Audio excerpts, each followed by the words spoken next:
Hi there, welcome to Hey Sound Guy, the podcast where I'll be peeking behind the curtains of the wonderful world of music. Each week I will be speaking to sound engineers, music industry professionals, and musicians. We'll share some fun stories from the road and catch up with old friends as I do today. I've got a fella, one of my best friends. I've had him on my very first podcast. It's been about 6 months, so we are going to catch up and see what is going on in the world of quarantine. Ladies and gentlemen, please welcome my good friend Tim Bray. Hi. Hi. Sorry, I had some strange noises going on in the background there. Is that probably my chair? No. It was my keyboard started making noises on its own, which was weird. Great. Which was freaking me out. I'll have to investigate that later. Yeah. So I've turned it off. I was going to make some silly noises, but I've turned it off because it's doing it again. Oh, nice. Well, it's just providing a mood. I have no idea why it's doing that. Shall I just leave it on? See what happens? Sure, man. Why not? Yeah, just randomly we'll get some sound effects to brighten up our day. Interesting. Speaking of randomness, I think I figured out why. So anyway, sorry, carry on. What is it? What happened? I was previously, when you were trying to sort out the meeting earlier, playing around with it while it was in record. And then I've gone back and started re-recording my audio, and there's some MIDI information that previously was recorded sitting there in the background. Ah, gotcha. It's gone now. Well, it's a good thing you're an engineer that you figured it out.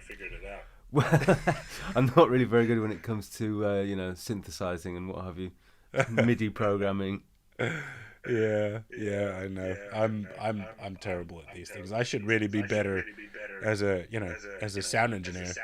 But our focus mainly is on the live thing, isn't it? That is true. So, what are you recording? What have you been getting yourself up to, mate? Well, music-wise or sound-wise? Oh, just I see you're sitting in your studio. Let's start with what is the mic that you're using over there? Well, that's my nice new OC818. Right. Which is Austrian Audio's new take on their original CK12 capsule, which was the original capsule that went in the C12 microphone. Right. And they've spent many years developing a way to make it more stable. And so they used to make it out of brass, I think it was. Right. And now they make it out of... They made it out of brass. Perfect for the coronavirus. So now it's a good thing it doesn't sound like that. True. Yeah, it actually is great. It's it's made out of some ceramic now, I think so. But anyway, it's basically modelled on the same capsule that the original C12 had. So in theory, it's a very nice microphone. Well, I've only so far tried it on a bit of... Sorry? It's sounding pretty nice. Well, you won't actually realise, will you? Because this is not going via my computer. This is going directly into Pro Tools on my studio computer. So you're just hearing me via the computer audio at the moment. Okay. But in theory, it should sound very nice when I send it over to you for you to interweave it. Okay. Isn't there going to be some kind of echo on it because you've got your computer speakers on? Have you got some headphones or something? Maybe that'll work to stop any kind of echo. I see what you're saying. Yes. Highly possible. I'd have to listen back to it and find out. Yes. You might find that is a bit of an issue. You're right. Yeah. Because you'll be. Yeah. Although no, because there's no me. There's no me coming out of my speakers at all. Well, it's just you coming out of my speakers. But that's still going to be recording into your microphone, Timmy. You're going to be recording into my microphone. Yeah, but I don't want me there because then there's going to be two of me, and fuck, the world's not ready for that, mate. If you line it up correctly, it should be fine. Hold on a sec. No. Right. How's that? Yeah, man, that's cool. Better? I've got the DT 100s. If that's better, I don't know if there'll be any spill from your voice. No, that should be fine. I think that'll be fine. Yeah. It's not like we're blaring loud. Fine. We'll find out. Yeah, I guess we will. Right. So that's a lovely little addition to the studio. I like your acoustic tiling back there as well. Nice. Yeah, it's all pretty nice. Yeah, it's all right. I haven't spent enough time in here yet, really, since it's been all kind of finished, I suppose. I've got my microphone was the last addition that I've been waiting for. I got one of those SE Vocal Shield things as well. SE Electronic, nice. The big one that goes around. I haven't had a vocalist in yet, so I haven't been able to check that out. I had Steve come over and play some guitar, which sounded really nice. Very nice. Back in the day when we were actually allowed to come around to each other's houses. Yeah, right. It seems like a distant memory. Yeah, well, I'm getting used to the Zoom situation. I've been having quite a few Zoom parties. It's fantastic, isn't it? Yeah, it works really well. Once you get used to it, it's totally fine. Yeah, it's a better platform than some of the others as well. It's much more. Once you get up and running, it's much more solid. Yeah, I think so too. It's quite a stable little thing, which is great. Little weekend Zoom parties with my little group of friends that I haven't actually. I've been spending more time with certain groups of people now via Zoom than I used to in real life. Yeah, no, I know, right? Now we've got time to catch up with people, and we're not living past each other anymore, and we don't even have excuses anymore. It's not like. But even though, I mean, I keep busy during the day. I try to as much as I can, to try and keep some kind of normalcy going, and be creative and have positive reinforcement. I think it's very important, especially now. I can't imagine what people that doesn't have any hobbies do. They probably just lay about on Facebook all day. And I feel super, super, super sorry for people that don't have a backyard or any kind of outside space. Yeah, that's definitely one of the worst situations to be in without any kind of outside space. I mean, obviously you can go out for your exercise, but still, just be able to sit, especially with the weather at the moment, you'd just be able to sit outside. Yeah, exactly. Well, not today, but in the previous 2 weeks. Exactly, yeah. It should hopefully go back to normalcy again tomorrow. But it's still, having an outside space is just, it's a fucking lifesaver, man. It really You've got a child as well, haven't you? So that must take up a fair amount of time. Yeah, she's good. She entertains herself a bit, but I do, because during normal times, we don't get to spend as much time together as I would like. Because I see her in the mornings, I take her to school, but then usually, when she comes back from school, I'm already at work.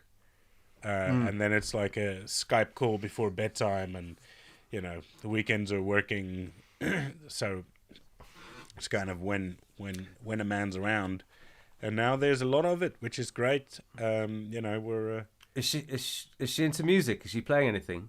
Yeah. Well, she loves it, but we're gonna have she's got a little keyboard and guitar, so this morning she comes like.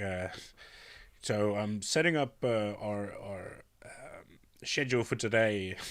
What do we want to do? And she she typed it into her iPod, and she's got the daily doings, if you will, of what we're gonna get up to. The daily doings. The daily doings. Miss those things. Well, well, when the information's correct. What's that? Say again. When the information's correct. When the information is correct, yeah. Yeah. So I haven't actually got down to do much. I was planning to do a load of remixing of tracks that I've already mixed. With getting this keyboard and all the silly noises. You've just been playing with yourself. I still am. Huh? You've just been playing with yourself. No, I haven't. That's the problem. I haven't got around to that yet. Okay, I can see that. I've been planning to do a load of remixing of tracks I've already done and just do them, just as an experiment. I remember you said when we spoke on the phone. Yeah. Well, it sounds interesting, man. But also, it's just not having something that's without a reason to do it is often harder to start. If you know what I mean. Just 100%. sitting down and go, so I need to kind of think of a reason why I'm doing it. Like, am I going to plan to send it back to the artist and say, hey, do you like this new mix of it? Or I don't know. I haven't decided yet. That's the problem. Well, if it expands your creativity, and it's again, what I'm saying is positive reinforcement all the way. Whatever it is that you do, If you don't have a hobby, maybe just learn to switch hands. Something that you can do that's just a little bit of a well done me sort of thing to keep the spirits up. And I know that for a lot of people, sorry, go on. Go no. I was just gonna say, I've been sitting down and trying to figure out how to use the. I'm sure that most people who listen to this podcast are way more advanced than I am when it comes to things like native instruments and the programs that you get with like Contact and Complete Control. Yeah, Contact's fantastic, man. That's really such a good. Yeah, good. So I've been trying to learn how to use those. Have you tried downloading silly videos, the audio from the videos on YouTube, and cutting them up and making a sequencer on your brand new funky keyboard with Contact? No, I haven't. I haven't reached the point of actually sampling into Contact. I've just been working out how to get it to make noises in the first place. Oh, right. I mean, because it's just using the the interface and getting it up and running with Pro Tools as a instrument track, that kind of thing. You mean the Contact interface? It just comes up as a plugin, obviously. Yeah. And then it's just got a load of preset sounds. Actually, Complete Control is the one I've been messing around with most, because that's got like an arpeggiator section, and you can set it to be within the certain scales. So I'm just really using the preset sounds and then playing around with what it can do, relative to, say, tracking the tempo in the recorded music. I'll put an old mix on, and then I'll just get out Complete Control or Contact something, sync it up with the actual audio, and start messing around with kind of sequences and arpeggiators and that kind of thing, just to see if it fits in with the actual original track that's been recorded. Man. Hence, just adding some silly noises here and there. That's fantastic. Well, that's expanding the creativity. But what I'll do, maybe I'll make a little video, and then I'll send it to you, of how to cut up sounds and then sampling it. It's super simple, super easy, and it's a lot of fun, especially if you get like speeches of Donald Trump or something.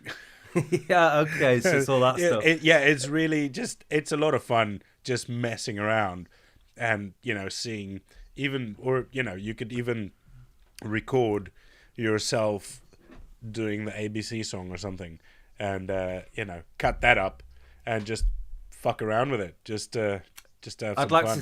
If you can send me an example, that would be awesome. So you use it for that kind of thing, do you? Well, not currently, no, but I did when I was teaching at BIM. It was one of the things that one of the modules, one of the lessons, to show people how to sample properly, and getting your source material cut up and deciding how and what to do. So you actually had to learn that on the job, basically, when you were teaching it, or had you already used Contact? I learned it the day before I taught it. not actually in class. So guys, we're just gonna take some time here. My first class must have been bored. Shared learning. My first class must have been bored. Not that they weren't anyway, because what you gonna do? So you guys, you've got an allotment as well, don't you? Yeah. Nice, thankfully, man. I'm still allowed to go up there because it's classed as it's either classed as food production or exercise or both. So I've got 2 reasons that I'm allowed to go. Nice. So yeah, I'm growing my own food, put up a shed, building a compost bin. I've already got some carrots in, some onions, garlic, potatoes. Great, so man. That's a sanctuary. And also, because you're on your allotment, you're miles away from everybody else. There's barely there's like 50 allotments up there, and you only ever see 3 or 4 people. Right. And they're 5 or 6 allotments away. So it's it's just perfect. Yeah. Great, so again, man. Very lucky. Yeah, that's so good. How far is that from your house? 5-minute walk. Oh, amazing. That's so cool, man. Yeah, because I wouldn't be able to get away with driving there, because that would be a non-essential drive essentially. So being able to carry up things like, I don't know whether driving compost up to the allotment would be classed as an essential journey or not. I would imagine so. I mean, are people really getting that ridiculous? I mean, they kind of are. I'm seeing videos of people getting arrested for delivering groceries to their mum. Really? Yeah. Did you see there was a video of this guy? He was delivering groceries for his mum up in Manchester. And copper just came around and he started harassing him and then cuffed him and threatened to pepper spray him and the neighbours. And yeah, it was. And then in the end, Manchester police had to apologise for this bored pig. Just nonsense, absolute nonsense. Yeah. Well, I get the whole staying inside and social distancing, but as I said before, people who don't have an outside space, why can't they just go to the park and maybe sit for an hour on a bench? As long as they are social distancing.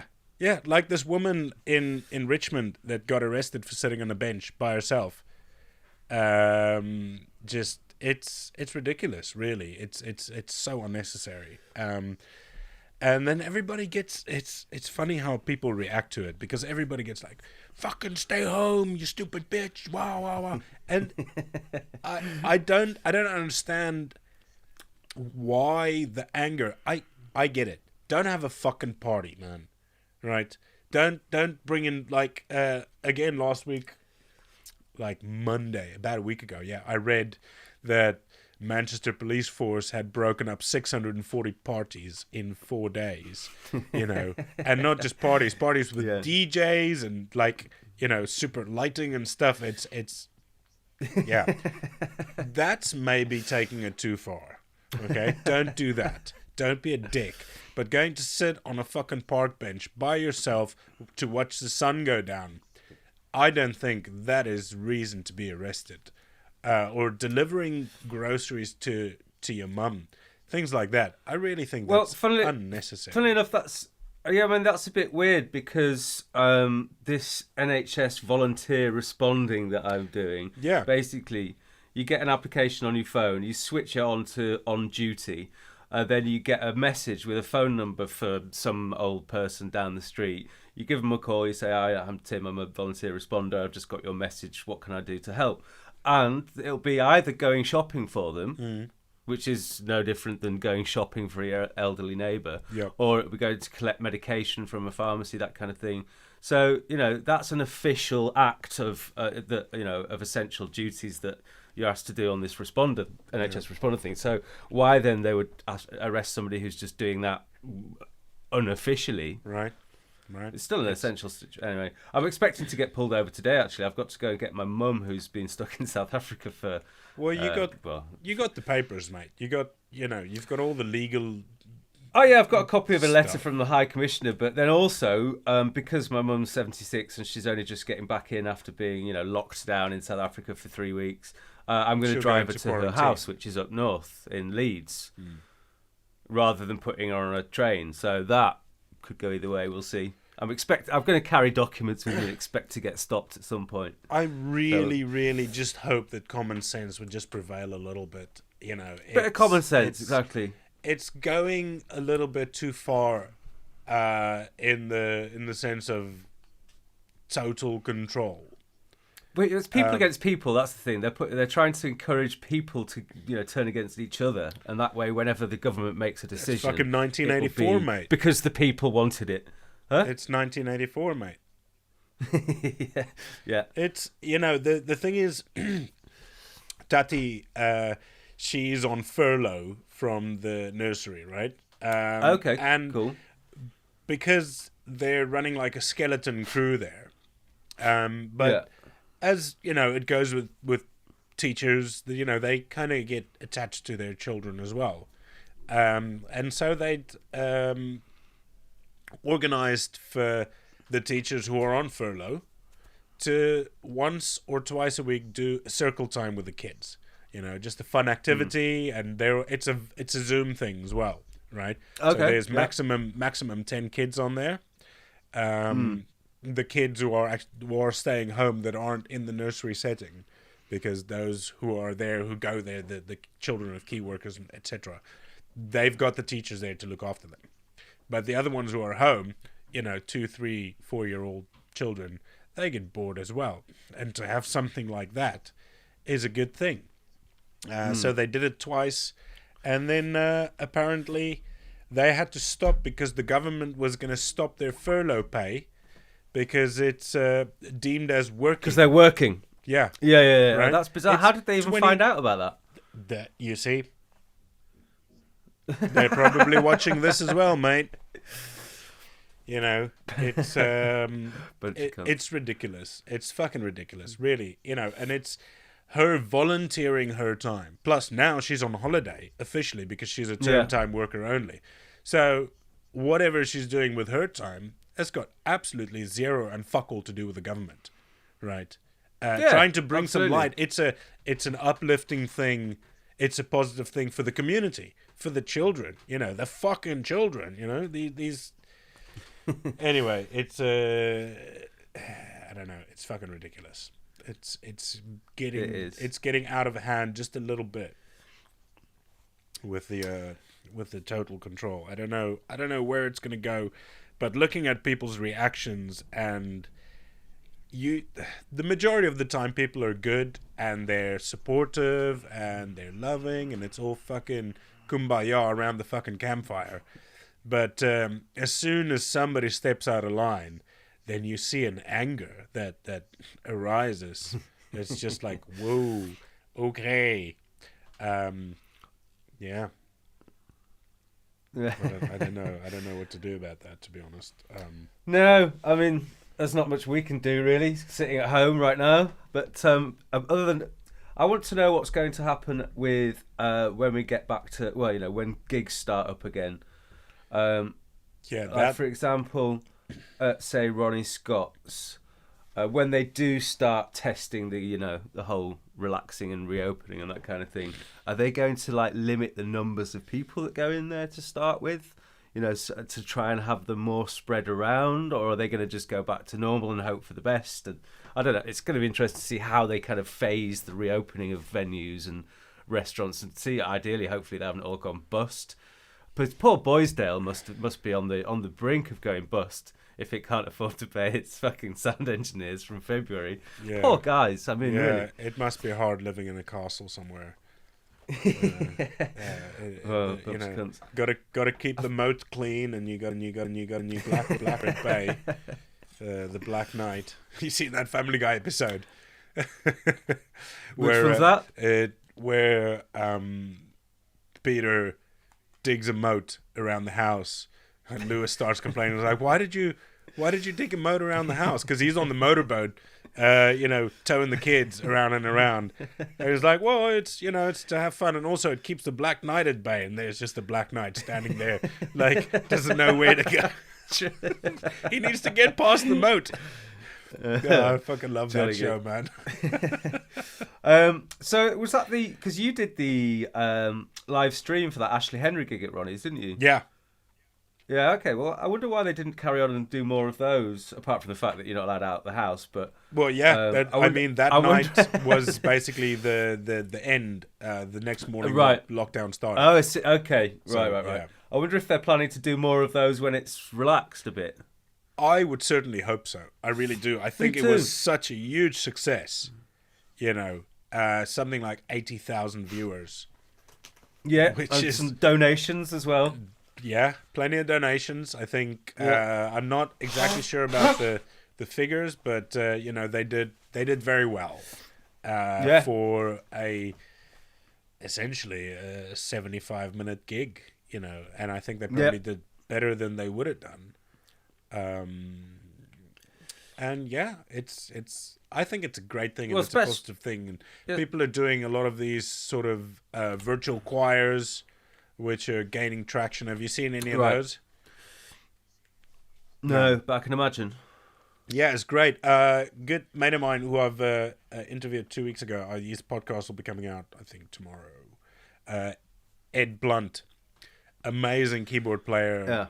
Yeah. He plays well, I know him from the function band, The Sessions. And Okay. yeah, he runs the Camden Voices choir. And yeah, they did they didn't do but they did the first one in this sort of recent season of virtual choirs. And yeah, I mean, they got such good publicity. BBC World Radio got it because they did an interview on there, and they broadcast it on there and post links, and I think it had something like 30,000 views in the first 24 hours. Something that's just incredible, and it's why not? It's a positive thing, and I see a lot of people are doing it now. It pops up on Instagram and Facebook all the time, where people are Right. doing these virtual bands, virtual choirs, and yeah, I mean, I've kind of been in talks with Leah Richardson about doing something like that. Oh, cool. Yeah, but I'm still researching and finding out how feasible it would be to do it live. I think it might be quite hard to do it live, but I don't know. Maybe there's a way. If somebody out there knows, let me know. Yeah, and Yeah, well, that actually reminds me. I tell you what I have been doing. I've been getting my mates with kids, like, for example, a friend of mine, Lucia, who lives up north. She's got an 8 and a 9-year-old, 7 and 8-year-old, something like that. And I know that they have lessons. I think one plays the keyboard or the guitar. Anyway, so I suggested to her that she get them to write a little melody or a little tune, whatever. She recorded it on her phone, sent that to me. I recorded it into Pro Tools. I then started chopping it up and making a little tune to then send back to these kids so they can go, oh, look, I've got a little tune. So it's literally just, again, using the native instrument stuff. Fantastic. Sticking a little, basically just kind of trying to find a basic tempo, because obviously sometimes they're just like, and then just kind of quantizing it a bit, and then finding a little drum loop to put behind it. And then, you send that back to a 7-year-old kid and they'll be over the moon with it. They'll think it's their own dance track. Yeah, man. Fantastic. So that's what I'm thinking. There could be potentially some money to be made out of that in the future as well. Well, doing little productions for little kids that, whose parents have got a bit of cash and the kid wants to have a tune. Just send a little melody and you produce it into a little dance track for them. Send it back. There you go. That's 20 quid. It could also be kind of a quid pro quo. Could be, if the economy goes the way it does, no one's gonna have fucking money for any kind of thing like that. Maybe it could be, I'll make you a dance track for a sourdough bread, sort of thing. Yeah, absolutely. Also, I mean, it's got definite scope for them. For example, if the kids are interested in, say, a production or music making at all, whatever, you can then do a little a little Zoom session with them and have it set up so you can actually show them, go through on the Pro Tools what you've done with it and how you've done it. Screen share as well. Okay, yeah, I'd have to learn how to do that, but there you go. Yeah, super simple. You just share screen, you go down to the bottom, and there's an option. Right. And what does that... Oh, I can share it with other things, I see. Yeah. Okay, interesting. Mm-hmm. Okay, cool. I'll check that out. Nice one. That, or if you don't have to do it live, if it's not like a lesson that you're having with them and they have to follow along, you can do a screen record as well in QuickTime.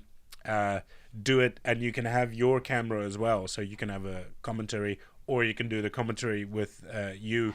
Just do like a little insert in the bottom of the screen with you talking, just going over it and explaining it in kiddie terms. Okay. That's you can do that. It's I think as much as I love our industry and the job that we do, I do fear it's the old first in, last out industry. So I'm definitely, considering other options. In the at least in the short time. Yeah. But I mean, luckily I'm handy. So I'm good with the left and the right hand. So there's something to be said about that. Yeah. Yeah, I mean, have you considered alternative kind of jobs? Well, yeah, my mind is just like going the whole time. Okay. Just thinking of what to do and how to approach it. I've even sort of considered going to work on a farm, mate. To be honest, with you.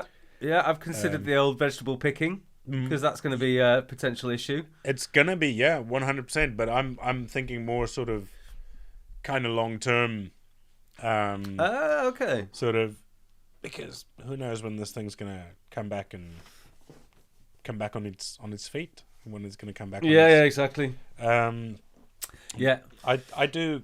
I don't know. Personally, I'm not denying for 1 second that this thing is real, but I do think it might be overblown just a little bit. I don't know.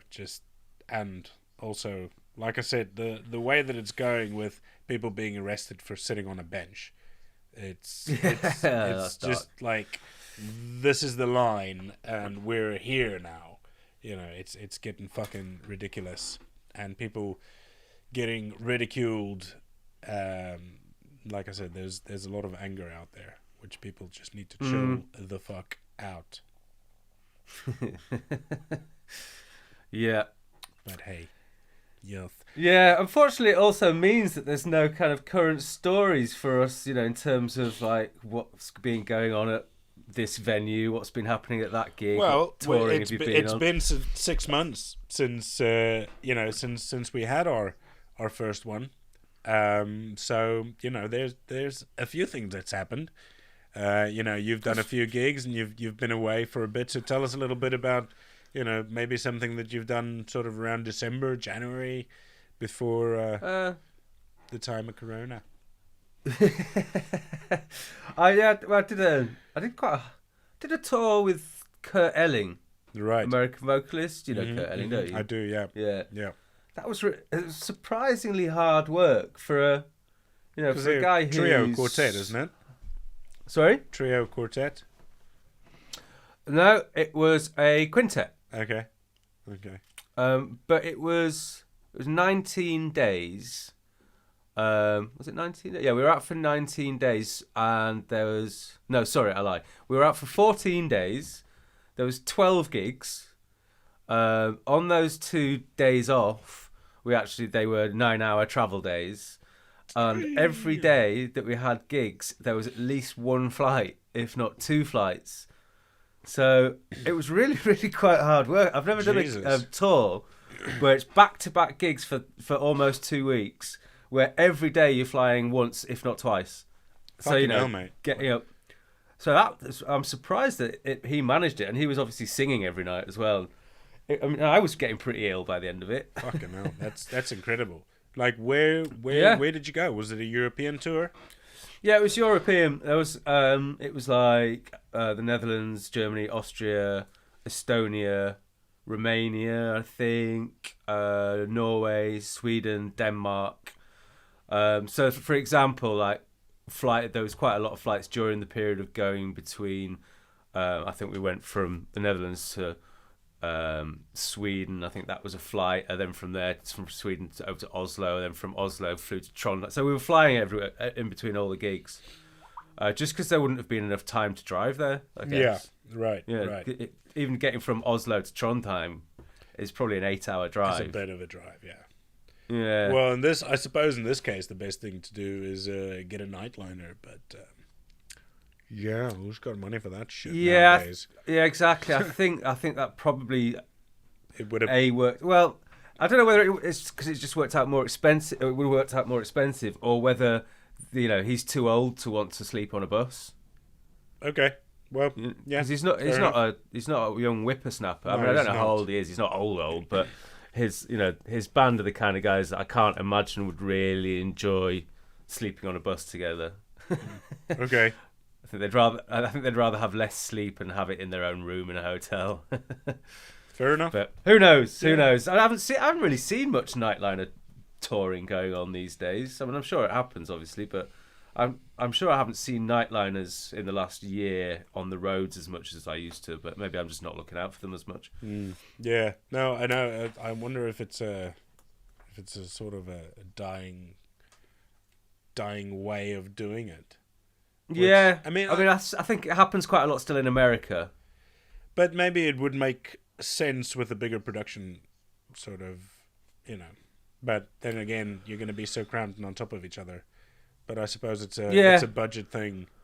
They got to see how much it's going to be, and also the comfort level. Like you said, the guys are getting on a bit. They don't necessarily want to be sleeping 4 on top of each other in bunk beds and having to get up and just being in the same space with everybody the whole time. Because that can get uncomfortable. One thing when you're younger and you're fucking partying and but it's a whole different thing when you're kind of settled into a way of life. Yeah, there's loads of little things on the Nightliner tours. That not being allowed to take a shit in the toilet on the Nightliner, not having not knowing when you can do your laundry, that kind of thing. Yeah. I think these days, especially in this country, makes much more sense financially as well. Obviously, because the drives aren't huge, just to get a splitter bus and stay in Travelodges. That's it. That's the budget way of doing it. No, it makes sense here. Yeah, I mean the drives aren't big, but once you go over to Europe and, like you said, the States probably is a bit more like that because it's big. It's big. Yeah. I remember when when I went to work over there, 2002. I keep saying we're stationed, but that sounds like the military. Our boss lived in South Dakota, but we started combining down in Oklahoma. Now, a drive from sort of central South Dakota to kind of the northern border of Oklahoma took us about 1 3/4 day. That's like straight down as well. It's not like we were going diagonally. It's just from the second state from the northern border with Canada. Okay. So South Dakota, it's North Dakota, then South Dakota. So, there's a bit of space there. Right. Down to, and Oklahoma is kind of big, but it wasn't like way down south in Oklahoma. It was like on the border there. And that's nearly 2 days driving. So... yeah, I mean, even moving... gives you an idea. Like, we... after Oklahoma, we moved to... we went to Kansas, and then from Kansas, we went to Colorado. And the drive from Kansas to Colorado was... I think it was like 10 hours with the whole caravan. The drive down I did with my boss, just me and him and his pickup. But the caravan we had was... 6 articulated trucks with... What were they carrying? They were carrying they're called hopper bottoms. So basically it's an angled bottom with a hole at the bottom. What do you call them? Like fucking... where you can open it up to dump the grain out. Right, so it's not a big funnel thing. Yeah, pretty much. Okay. So those are, I think they were like 42 feet long. Then they had a trailer behind it, a low bed trailer with a combine on. So they carried the combines as well. Yeah, so they were, double trailers. Big ass trucks. Double trailers, yeah. And we had, in our crew, So it must have been 7 trucks because we had 7 combines. No, we had 5 combines. Sorry, the brother had 7 combines. 5 combines and the tractor. So there was 6. And then we had 2 pickups, Ford F-350 pickups, that were we were trailering the heads, the cutting heads. And they're 36 feet wide, and they go like we go sideways. It's a hydraulic sort of trailer, so you drive on and then you release them, and then it goes up like that. So it's quite tall and slim, because if you have them flat out, it's going to be too wide for the roads, even though the roads there are quite wide, but it's still too wide. And I mean those trucks are so fucking strong. Those pickups, Ford F-350s. The trailers are 6.5 tons, and they just carry it like it's nothing, mate. But I mean that was like an 11-hour drive. That was one of the hardest fucking drives I've ever had to do. I fell asleep behind the wheel, and I don't know how long. I don't know how long I was sleeping for, but wow. I was kind of falling behind. We went out the night before, and we didn't get back in to the motel until about 5:30 in the morning, and we had to leave at 7:30. For a day of driving. And so we were all in pretty bad shape. But I was driving the pickup with the headers behind me, and the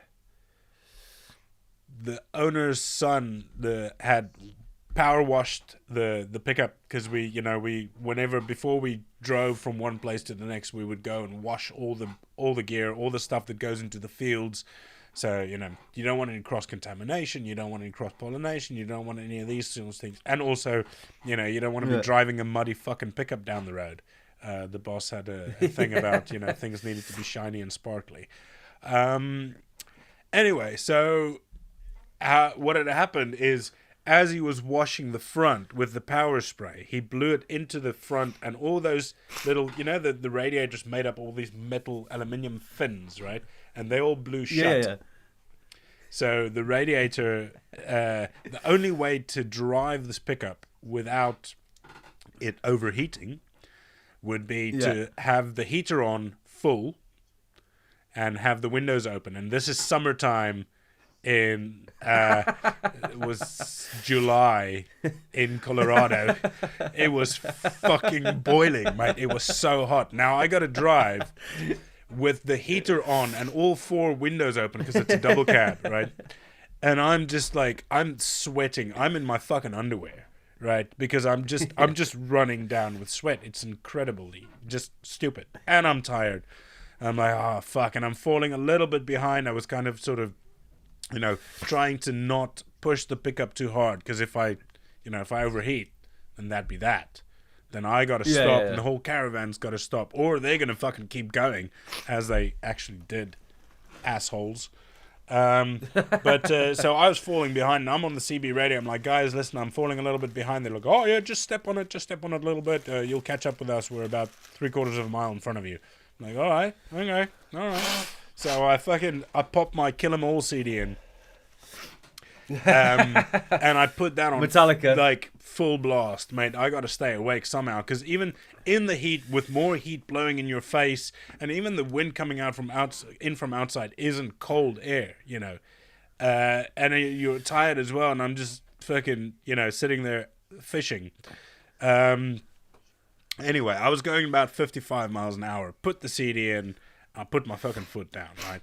Now, you've been in America. You know the highways are huge, okay? Now, next to the highway, every half a mile, there's this metal fucking poles, buntings, right, that are planted into the ground, into the tarmac. So there's, you get your yellow line on the right-hand side, and then there's maybe about a half a lane's width before those sort of things go, and then on the right side of that is maybe about a lane before the tarmac ends, and it's got a little dip that goes about this far down onto the gravel next to the highway, and then about not 6 feet, but maybe 3 feet that way, there's a fucking ditch, and that's kind of how it is, and not just a little ditch, but a big fucking ditch. Anyway, so like a big runoff, like a storm drain kind of vibe.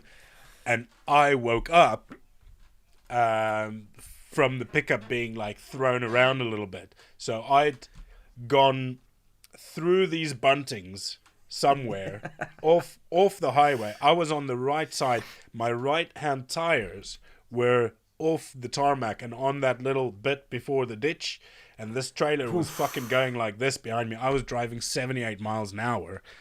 The pickup had overheated so much that spat out the CD, and it was just like steaming. I was like, oh fuck, I'm gonna die. So the first reaction, again, I don't know how long I was sleeping, because the last thing I remember was popping the CD and going about 55 miles an hour, then putting my foot down. Next thing I remember, I'm fucking halfway going about 78 miles an hour, and I'm off of the fucking highway, mate. That was I shat myself just a little bit. And so I'm on the fucking radio to the guys. I'm like, guys, listen, this is dangerous. This is crazy. They're, oh no, you'll be fine. We'll just chat with you. We'll keep you awake. And that was the last I heard of them until we fucking stopped in Colorado. But I figured out I'm able to do a lot of things in my sleep. Man, Jesus, mate. But that's a lucky. It's a lucky escape, though. Man. Yeah, no, it is, man. I don't know how I got out of that one, but I did, and I'm here to make the world miserable for another couple of years. We'll see how that goes. Yeah, shit. That's great. That's a great story, though. It was fun, man. We had a lot of fun. Hard work, really hard work. Long days.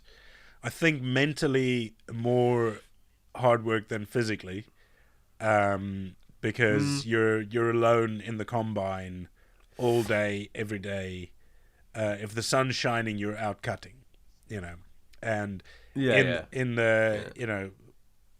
during the summer, days are long, mate. So we'd cut until nighttime, and also these combines had really powerful floodlights. So when we were up against it, we would could go into the night. We did this particular run we did in Colorado was we'd get up at 6:30 in the morning, and then we were in the fields preparing the combines at 7. 7:15 we'd start combining, and then we'd go. Lunch gets brought to you because you've got a little seat next to you where normally a passenger can go. Yeah. But the pickup just drives in and hands you your lunch, so you're eating and combining and driving. And the same happened with dinner. There's not really stopping. The only time you stop is when you got to go take a shit, and then you just pull your combine out to the side of the field and do what nature wants in nature. It's good fertilization. Anyway, and then we'd go through till about 2-3 o'clock in the morning. Then you gotta destroy your combine, gotta clean it all off. Then go to the C-store, grab something to eat. The convenience store in the filling stations, because most of the places we went was bumfuck nowhere towns where there's a population of 100-200 people in the town. Fields, massive fields. It's farming communities. So the town is basically, there's a few people living in town, and there's a co-op, not a co-op like we have it here, but a farm store, if you will. John Deere would be everywhere, and like a school for the kids, and a library and a butchery, and something like that. Of course, 75 churches as well, one for each person, and they're different sect of the sect that is whatever it is. Let's not get into that. Anyway, and then to the hotel. We usually motel. We shared for the majority of the time. What would be a double room would be a room with two double beds in it, and about this much space in between the two beds, and the same around, sort of around. Instead, the beds are stood in the corner. Then there's like a middle walkway and a side walkway and a shower, and 4 guys would sleep in there. So we'd sleep two guys in a double bed and 2 guys in another double bed. But it really didn't matter because you'd get home, you'd have a shower, and you're in bed. You've got an hour and a bit to sleep. So you fucking sleep, and then you're up again at 6:30, and we did that. Man. That. Because, like I said, we were up against it. We had to finish this cut before we had to move on, because we had to start again at the next place in Colorado. And yeah, did 15 days straight of that, where we basically had maybe 2 hours sleep a night, if that. And yeah, like I said, that's where I learned that I can even combine in my sleep. Yeah, it's pretty good training for the sound engineers' hours as well. That's it, mate. That's it. It's 3 hours a night is a fucking bonus. Just spoiled, mate. Absolutely awesome. Spoiled. But I'm getting a lot of sleep nowadays. Well, not. How relatively. When my mind finally stops racing and stressing about this and that, and I guess I gotta try and do a bit more meditation, but the exercise helps, and cold showers really helps. How are you coping? How are you coping sort of mentally? Because I know that's something that's people are struggling with. Yeah, well, I mean, again, I'm really lucky because I've got the garden. And it's my own house that I own, so I can do what I like with it. Yeah, you obviously can make a hole in the wall and patch it up. Obviously though, when you accidentally hammer a nail through the hot water pipe and flood your house, you actually, you need to get paid for somebody to come and fix that shit. You can't get your landlord to do it. So that kind of thing, you've got to be a little bit careful of it this time, because obviously money will run out at some point. That it will. But yes, I've got the garden, I've got the house that I've been doing, decorating the spare room, got my little studio, so I've got plenty to be doing. I've got the allotment, got shitloads to do. I actually haven't taken a day off since we went into lockdown 3 weeks ago. Yeah, same here. I've not done one day at all where I've just sat around and watched TV. I've been up and by about 9 o'clock every morning and starting to work and finishing when Sophie finishes work, because she's working from home. Fantastic. At about 6 in the evening. So I've been doing a full day every day, whether it be on the decorating or the allotment or bits and pieces in the studio. So yeah, plenty to be getting on with. And yeah, Sophie's still working from home, so she's still getting paid. So she's essentially, paying for everything. But we're not really spending much money apart from having to go and buy food. That's it, man. And and every time I go to the supermarket, I get a couple of cases of beer. Great. At supermarket prices. So the money I'm not spending at like the Dog and Duck, for example. Yeah, 100%. Is a huge saving. I'm about to run out of money pretty soon, so that might be a bit more stressful, especially if Sophie has to go down to either. They might put Sophie down to 4 days a week, or if she's furloughed, obviously it's only 80% of what she gets. Which is 4 days a week anyway. Say again? Which is 4 days a week anyway. Exactly. So at that point, we'll be pretty screwed. But at that point, hopefully, we should have this help that we're supposedly getting from the government for self-employed people.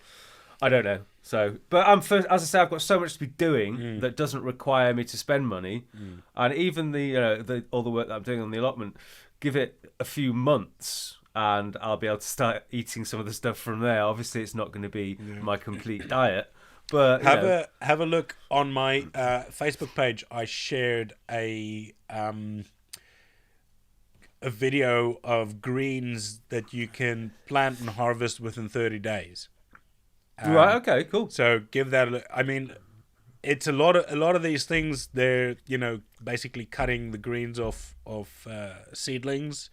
But growing, if you've got something that just grows like fucking wildfire.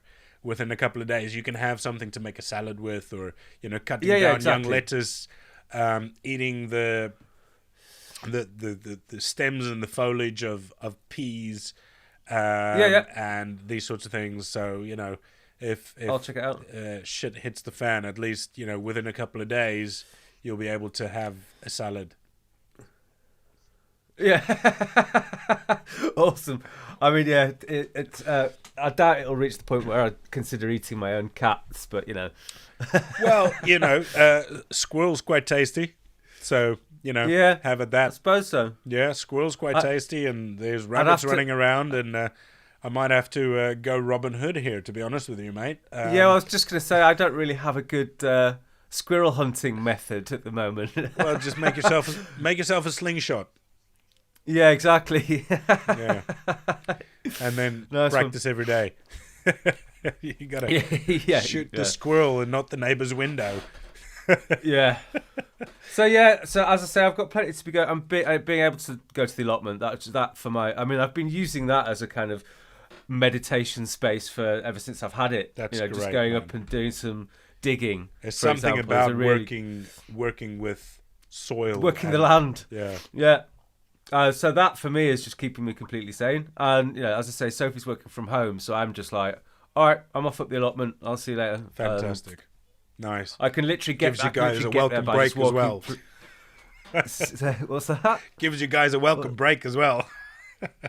Well, this is it. Yeah, it means that I can just get out of the house and leave Sophie because she's in the kitchen working. So basically, once I've had my breakfast or lunch, I'll just I can leave her to it and either go in the garden or my studio or the allotment. So I've got plenty of space, which great, is and I just consider lucky. Yeah.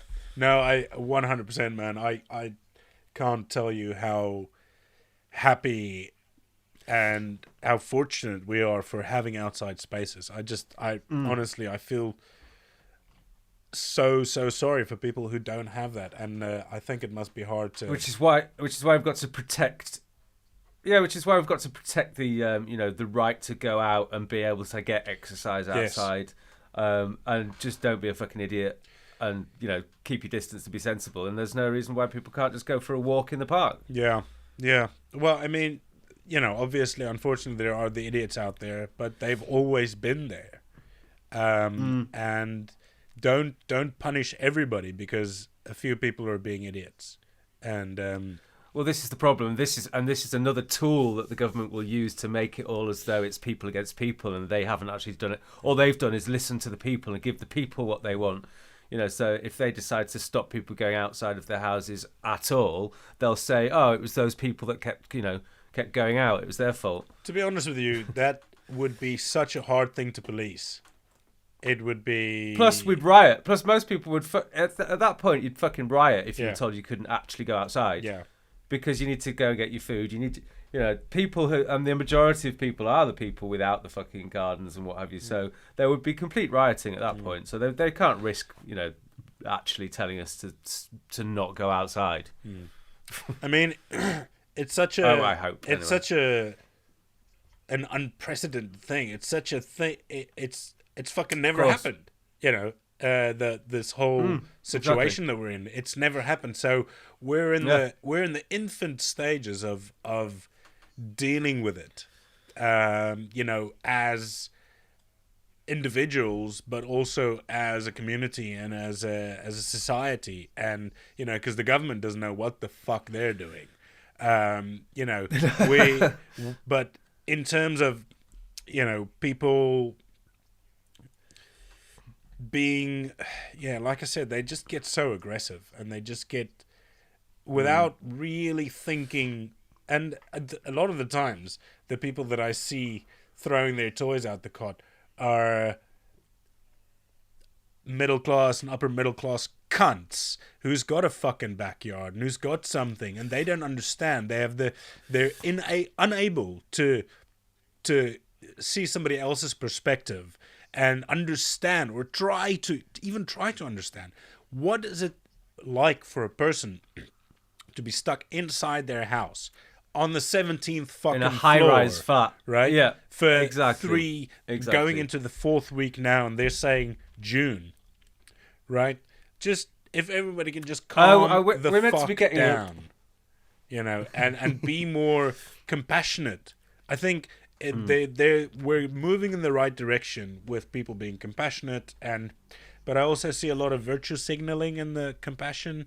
A lot of like, instead of reaching out to people personally on a personal level, a private message or something, people are tending to be all global on the social. Media people want to be seen when they're doing a good deed. That's the thing. They don't want to just quietly do a good deed on their own in the background. They want people to know that they're doing it. Yeah, but you know, even that's kind of reaching its sort of saturation point.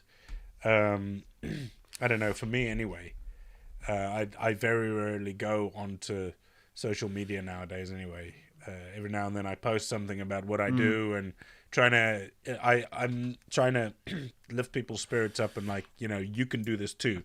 And a lot of with the baking stuff and the making biltong and these sorts of things, trying to give people ideas, especially those who don't have an outside space, something to do, something positive and creative. And because even like last night I baked, it was my second attempt at making sourdough bread, and came out better than the first one, but I'm still not quite there. So it's a work in progress, you know. And I'm strengthening up my sourdough starter, my culture, feeding it every day, making sure that it's happy, and stirring it around, and So these sorts of little things, especially maybe things that kind of take a long time to break up the monotony of sitting around switching hands. You know, I think it's maybe a good thing. But apart from that, I try and stay off social media because there's so much conflicting information, and people just make me fucking angry because of their inability to be people. Yeah, man. I've lost you. I've lost your audio. Have you? I don't. Here you go. No, you're back. I just stopped talking. Did you? You didn't see my lips not moving. I'm practicing my There's ventriloquy. So much beard. Practicing my ventriloquy here. Pretty soon I'll be like Jeff Dunham. Have you seen that guy? The ventriloquist, Jeff Dunham. No? He does he did the one that went like super viral called Ahmed the Dead Terrorist. I know him. That guy. Yeah, have you seen any of his other characters or his shows? He does a skeleton as well, doesn't he? That's him. That's Ahmed the Dead Terrorist. But he's is that the? Yeah. Okay. He's got a whole bunch of other characters as well, and he's got a few specials out, like arguing with myself, and things like that. It's funny. It's a good bit of comedy. But yeah, there's a skill that maybe I haven't seen enough comedy actually. Maybe you're not looking in the right places, mate. Yeah, no. I need to find some comedy. That's what I need. Some current stand-up would be good. Yeah, man, absolutely. Well, current. I don't know how current it would be, but there's a few good ones on Netflix. Yeah, there's got to be a few. There's got to be a few guys doing it on YouTube, surely. Sure. Some current stuff. It'd be nice to hear some kind of intelligent comedy based on the current situation, or is it too soon? I don't think it's ever too soon. But I'm just thinking maybe the thing about comedy, especially stand-up comedy, is it's a communal thing. It's audience participation. because you can have the best fucking jokes in the world, if you don't know what your audience is doing. But maybe they can do a Google Hangouts and have 200 people watch, and they can fucking laugh their asses off if they want. There you go.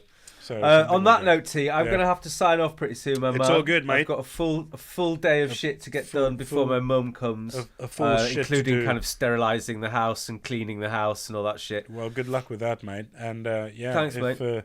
If they pull you over, just give them the finger. And let them have your phone at my call. Old lady. Yeah, that's right. You're like, can you not see? She's old. She's obvious. She's too old. Oh, she's just old. She's just old, man. Is that Happy Gilmore? Fucking brilliant. Got to watch a bit of Adam Sandler again. There's a fucking good bit of comedy for you, mate. Happy Gilmore. I love that movie, man. We'll sign off with that. Yeah, brother. So I'll bounce down this audio and Dropbox it to you, I guess. That's right. Send it to me. Yeah, it'll probably be slightly too big to email it, so I'll stick it in Dropbox. Or WeTransfer would be fine. I tend to use Dropbox because I've got a premium account with Dropbox. If that's okay with you. Ooh, check you out. Well, I don't really want to start fiddling around with a different transfer service. No, I'm used Dropbox to is using. perfectly fine. I've got access to it. It's all good. Jolly good. It's been absolutely lovely to see you, It T-Bag. has been, man. You take care of yourself and good luck with your mum. Hopefully there's something in there that's not just talk of the fucking current situation, but we'll see. No. Have fun with the edits. Absolutely. No, I don't edit this. This is a conversation, and it is what it is. Okay, cool. Yeah. Okay. And those who like it, all right, like man. it. Those who don't, and that's their business. Yes, cool. sir. All right, buddy. Right. See you Well, later, I'll brother. hopefully speak to you very soon. Yes, man. All the best. Cheers, man. Thanks, Bye. mate. Bye. See you soon. Right. Well, there we have it, ladies and gentlemen. I hope you've all enjoyed that as much as I have. It was great to catch up with Tim again, and hopefully we can do some more of this. And yeah, I'll be making these more often, or I will try to anyway. I will be linking Tim's social media in the description as always, and I will also be linking to mine. So if you want to see what I get up to during this time, you're welcome to say hello there. I have a Patreon page where you can support the podcast. It's patreon.com/HeySoundGuy. Let's try that again. It's patreon.com/HeySoundGuy. You can support me there. Thank you very much. Like, share, subscribe, get the word out there, tell your friends. Keep the sound.